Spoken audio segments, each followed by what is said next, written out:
Le crack, j'en fous partout, Joey Starr cache sur sombres addictions à la drogue et l'alcool.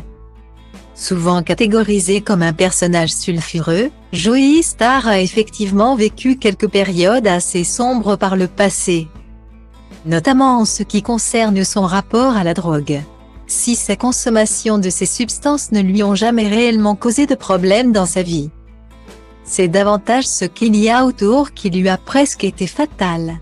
Je n'ai jamais eu ce truc d'aller jusqu'à l'overdose.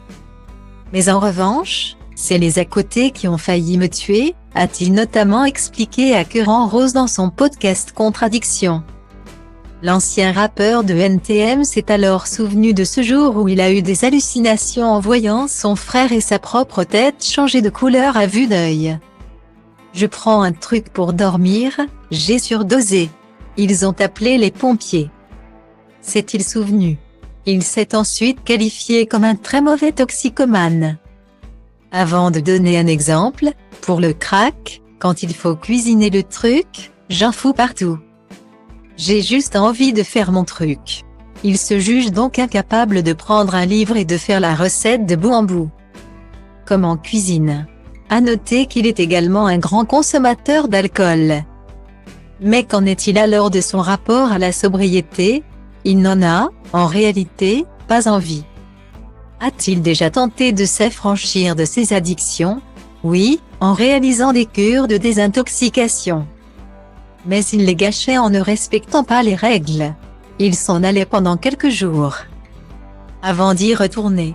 En revanche, s'il estime, par conséquent, ne pas être totalement guéri de ses addictions. Il affirme avoir beaucoup appris des femmes et de ses enfants. D'après lui, l'addiction qui le définit le mieux demeure le travail. Difficile effectivement de lui donner tort lorsque l'on s'épanche sur sa riche et prestigieuse carrière. Lui qui est passé de légende du rap français à acteur reconnu et confirmé. En effet, entre ses différents tubes avec All Chain en tant que membre de NTM, puis ses nombreux rôles au cinéma, dont ceux dans le bal des actrices ou Police grâce auxquels il a notamment été nommé à 2 reprises au César dans la catégorie du meilleur acteur dans un second rôle. Il a connu beaucoup de succès dans sa vie professionnelle.